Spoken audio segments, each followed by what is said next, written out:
What's up, beasts? Welcome back to Men's Mental Health. If you didn't see last week's video, I would highly recommend you check it out. We talked about priorities and how you can prioritize the most important things in your life over things like going out with the boys, drinking, etc.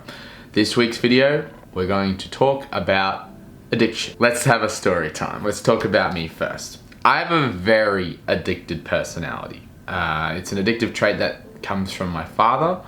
And his father's father. So you could say it's kind of genetic, but it is also just something that I guess is built into our genes. Hamilton boys just tend to get addicted very easily. Now, let's talk about a specific time where I've been really addicted.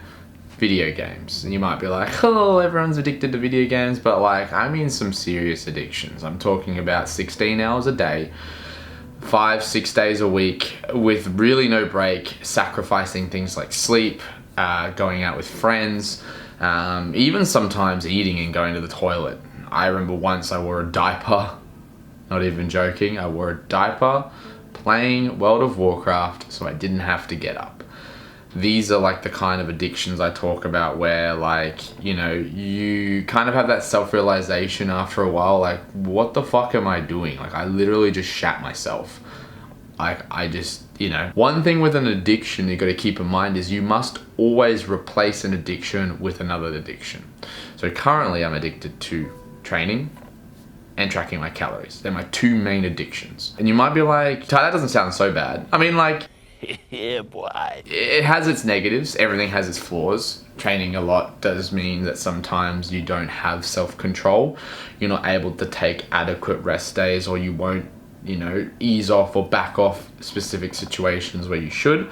But obviously with the healthy upside is I get really fit and good looking, and with tracking my calories, I'm making sure that I'm always on top of my eating.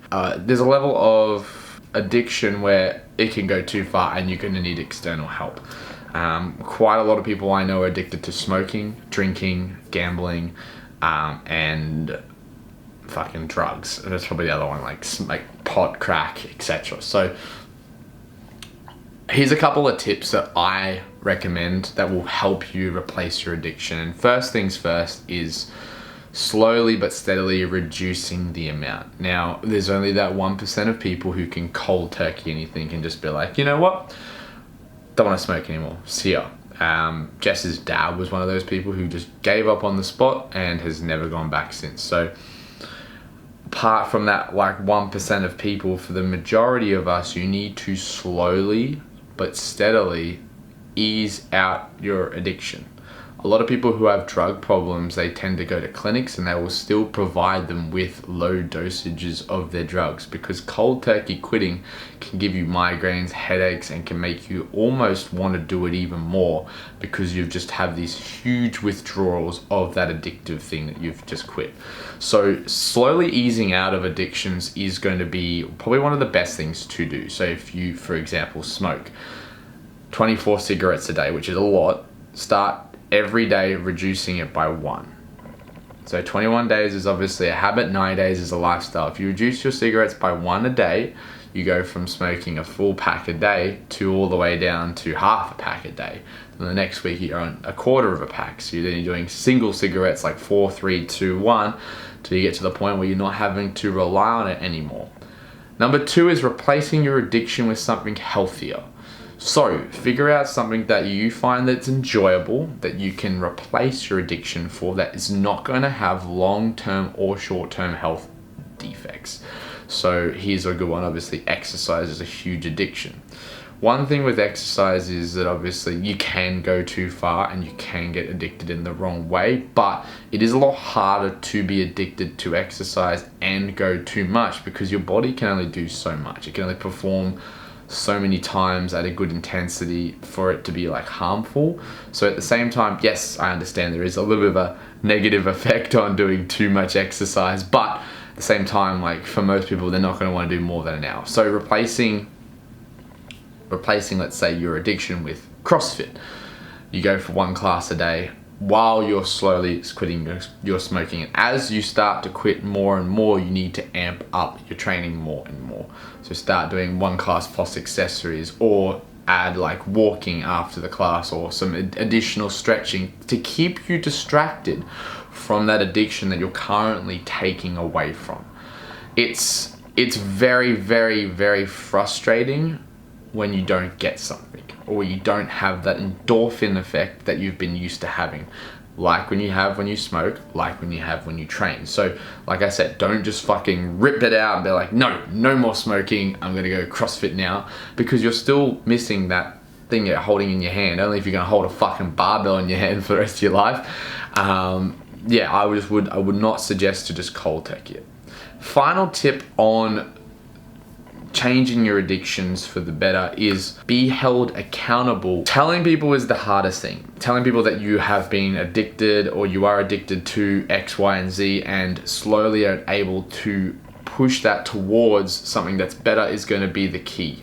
Now, here's another cool example of, I guess, letting people know you're addicted is, especially when you know you have a gambling problem, don't let that stop you from going to the casino. Make sure there's a couple of key points I want you to follow that I find is really helpful, that will allow you to have a great time but not lose your fucking bank balance at the same time. So make sure you bring a friend, tell them your spending limit, and let them get that out with you. So when you're at the ATM, be like, let's say $50 is all I'm bringing in. All right, guys, I'm only gonna bring $50. That's all. Remember, I have a gambling problem. I'll spend too much money.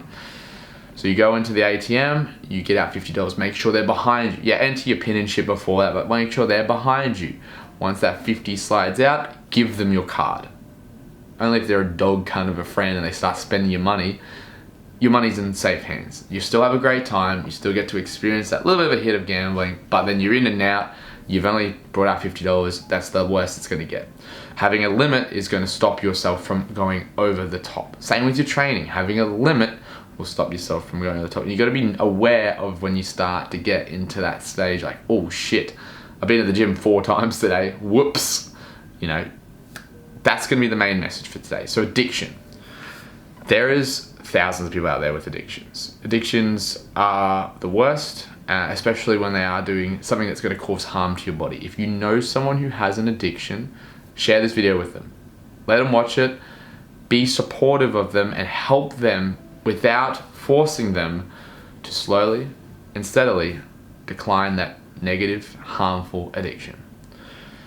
If you enjoy the video, guys, make sure you hit subscribe. If you really need some help or some support, I don't mind if you send me a message at all. My Instagram is @TylerJHamilton, or you can message me on Facebook personally. We'll have a chat. We'll see what we can do to help you out. Hope you guys enjoy the video. Make sure you stay a beast.